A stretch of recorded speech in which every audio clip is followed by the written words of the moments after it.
Já quero começar falando que adoro quando vocês pedem vídeo pra mim. Sério, isso faz todo o trabalho valer a pena. O vídeo de hoje é um pedido do nosso inscrito Metalizer, que durante a última live de Genshin Impact, dia 16, ele já me pediu um vídeo bem legal, que já tava na lista, eu só adiantei. Valeu, parceiro! Ele quer que eu explique sobre um dos experimentos físicos mais importantes do século XIX e que foi usado enormemente durante o século XX.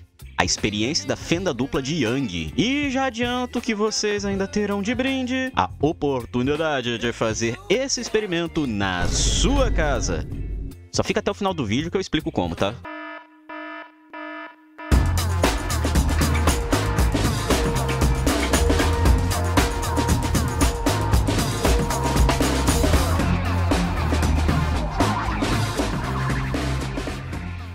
Desde o século XVII, surgiu um debate na comunidade científica sobre o que seria a luz.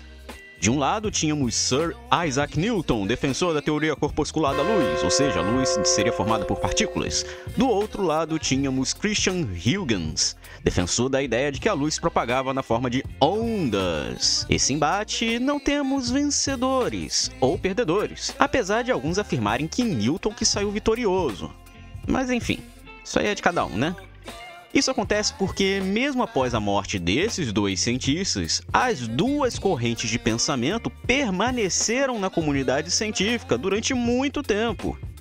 A teoria corpuscular conseguia explicar efetivamente processos como o de reflexão. Não que a teoria ondulatória também não conseguisse, mas era muito mais fácil na teoria corpuscular, o que torna ela mais simples de se visualizar com aparatos tecnológicos da época. Vamos lembrar que a gente está falando aqui de há mais de 300 anos atrás, né? Então, cara, é muito tempo. Por outro lado, a teoria ondulatória, apesar de conseguir explicar fenômenos como o de refração, ainda carecia de um experimento que pudesse sedimentar as ideias. E é em 1801 que Thomas Young realiza, então, um experimento complexo para a época. Ele posicionou uma fonte de luz atrás de uma fenda para poder selecionar a menor quantidade de luz possível, na forma de uma fonte pontual. Bom, não tinha laser na época, né? Então essa ideia era algo genial. O curioso é que só de fazer essa primeira manipulação, ele já conseguia comprovar o caráter ondulatório da luz. Isso porque existe uma coisa chamada coerência, que é causada pelo fenômeno de difração, que é característico de uma onda, que é quando uma onda encontra um obstáculo e a contorna. A coerência surge selecionando uma orientação para as oscilações, ou seja, máximos e mínimos muito bem definidos. Os lasers são fontes coerentes, mas eles não tinham laser naquela época, né? Depois disso, Young direcionou esse feixe para um aparato que consistia de duas fendas. O feixe, ao passar pelas duas fendas, era projetado em um aparato atrás delas. E seria projetada uma imagem ali. Então, basicamente, ele queria ver a imagem que sairia dali. A ideia principal é que, caso a luz fosse uma onda, ao passar pela dupla fenda, iria causar um fenômeno bem conhecido das ondas, a interferência, e, portanto, padrões de interferência seriam vistos projetados. Esses padrões são fáceis de ver em ondas.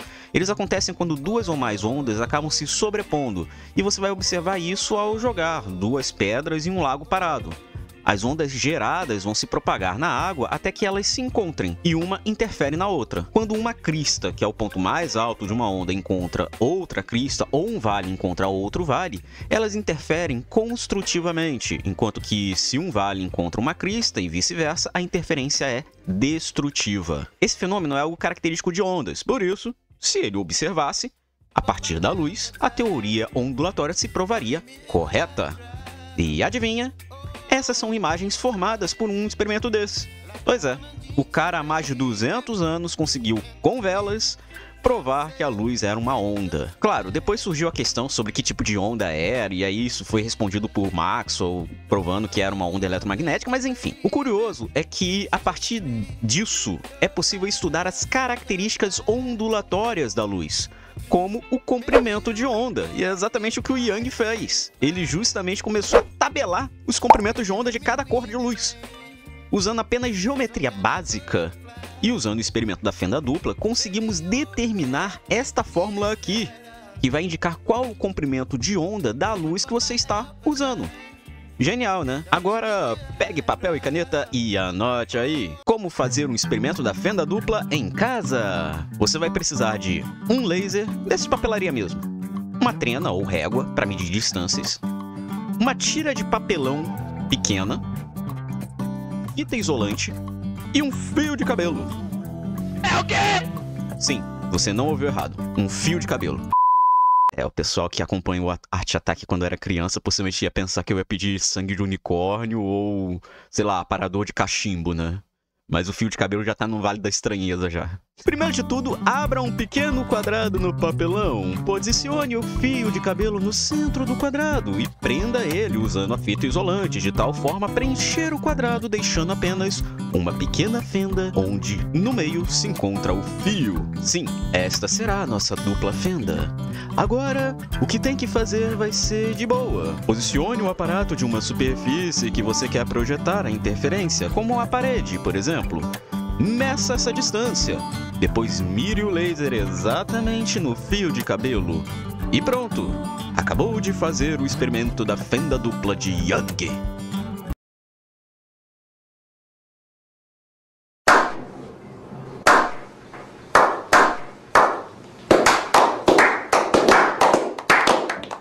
Pois é. Dramático, né? Aí você vai me perguntar, mas Sensei, o que eu faço com isso agora? Simples. Bom, na verdade não tão simples assim, né? Porque você pode fazer muita coisa com isso. Bem, você pode determinar a espessura do fio de cabelo. Pois é, a espessura do fio de cabelo. A fórmula usada por Young só usa distâncias. Se você sabe a cor do laser que você está usando, sabe seu comprimento de onda. Esse valor é tabelado, cada cor tem um comprimento de onda próprio. Você vai saber também a distância entre a dupla fenda, que é esse pedaço de papelão que você fez, e o aparato, que seria a parede, por exemplo. E tem como medir a distância do centro da franja clara central, que está exatamente no centro da imagem que você fez, né? Que chamamos de interferência construtiva, passando pela franja escura ao lado, a chamada interferência destrutiva, e terminando a medição no centro da franja clara ao lado, ou seja, a primeira franja clara ao lado da franja central. E é isso, é só jogar na fórmula e pronto. Você descobre a espessura do fio de cabelo usado. Inclusive, dá pra saber se o seu cabelo anda fraco, tá? Fica a dica. E é isso. Este foi o vídeo de hoje. Se quiser sugerir outros temas, pode colocar aí nos comentários. Ou entrar no nosso Discord, o link vai estar aqui na descrição. Lembra de deixar o like, se inscreve se não for inscrito, ativa o sininho para não perder nada, considere se tornar membro, você tem acesso ao conteúdo antecipado, além de ajudar o canal financeiramente. Tamo junto. E até!